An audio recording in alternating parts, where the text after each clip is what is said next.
Hi, everybody. It's the 20th anniversary of 9/11 coming up real soon, and thought I'd give you a few thoughts about it. I mean, I was here in New York, like so many of us, when the planes flew into the towers. It was shocking. I was in our offices in Midtown at the time. At first, of course, everyone thought it was an accident, and then suddenly it became quite apparent it was not. And it was a gut punch. It was a feeling that the world had changed inextricably, even if you didn't know exactly how. I was scared. I was angry. I certainly wanted the country to take action, and I was quite happy, as I think most Americans were, when we had a leader that promised to bring those who attacked our homeland to justice. We also didn't know what else was out there. Were there other terrorist attacks? I mean, there were aircraft, fighter jets, American fighter jets that were, sort of buzzing around New York for the next several days. And every time you heard one, you immediately sort of thought, oh my God, was this another attack that was coming? And at the same time, there was a concern that the United States, whenever you have a big crisis, you focus overwhelmingly on that crisis, and that means at the expense of other things. I mean, the idea of not supporting the war against the Taliban in Afghanistan was almost inconceivable as an American at that point, or as any American ally around the world. And you'll remember even the Russian government, which we weren't happy with at that point. They didn't like us at that point. It was, of course, still Vladimir Putin, but nonetheless offered for the United States and for NATO to use bases in Central Asia, which never would have happened without Putin's approval, to facilitate logistics for the attacks in Afghanistan. So it did feel like the world was coming together. I mean, we of course all stood up and applauded as the fire trucks were coming back, and we all could smell the dust in the air for months. It was even Thanksgiving, you could still smell, and you knew that there were thousands of dead bodies that were in that debris from downtown. And it was hard. It was hard to go down there. It was hard to walk past, even years after the actual site itself. Now, we're 20 years past this, and we're going to talk a lot on the day about Afghanistan and the end of the war. But I think that it is important to remember that the United States did come together after it was attacked. And the country felt like a country. It felt like it was rallying around values that mattered. And it is so unfortunate that both the war in Afghanistan's mission became so diffuse and expanded and bad and wrong-headed.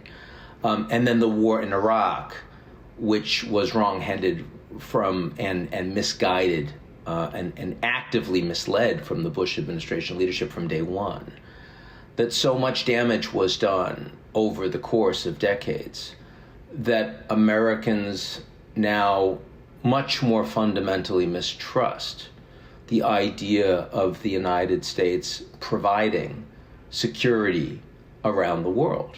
I mean, I think that the level of opposition for the U.S. being involved in support for nation building internationally has decreased significantly. I think the value that Americans see in military alliances has decreased significantly. And I think that's unfortunate because those things matter.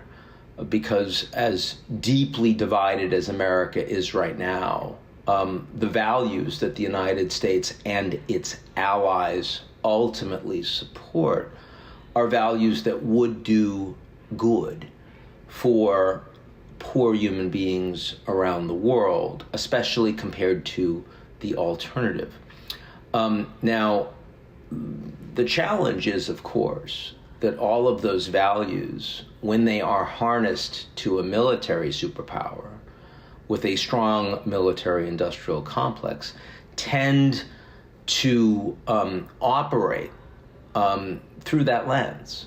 And so as much as it is true that the United States improved the lives of a lot of young Afghan men and women and gave them opportunities over the last 20 years they wouldn't have otherwise had, it's also true the war in Afghanistan was overwhelmingly damaging on the ground to towns and villages across that country. And the U.S. would have been vastly better off, as would the planet, if most of the effort had not been focused on the war. Fight terrorism, fight al-Qaeda, but spend more of your money and engage more of your people in actually trying to improve the well-being and understand the well-being of the people on the ground.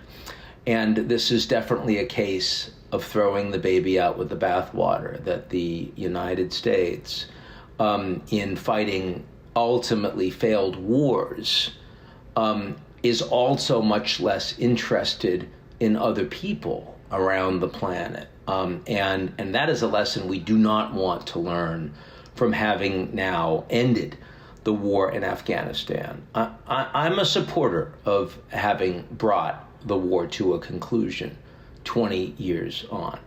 But I'm not a supporter of forgetting about the people in Afghanistan, even once we get the remaining 100, 200 American citizens out, the hundreds of thousands of Afghans that fought with, side by side, the NATO coalition, the hundreds of thousands of Afghans that worked with the Americans and the coalition. We have a responsibility too.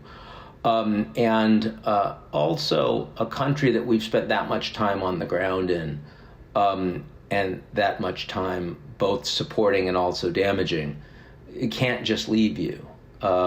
So I do think that the lesson of 9/11 ultimately should be both resolve, but also compassion. The United States remains today by far the most powerful country in the world. A 20-year, ultimately failed war in Afghanistan does not change that. And being the most powerful country in the world also creates a sense of obligation, a sense of responsibility, a sense of stewardship, maybe one that we weren't as aware of as we should have been before those planes attacked civilians in the United States almost 20 years ago, but one we need to do a better job of going forward. So that's the way I think about 9/11 20 years on, and I hope we can all take a moment of silence to reflect on that, on the day, and I hope everyone's doing well, and I'll talk to you real soon.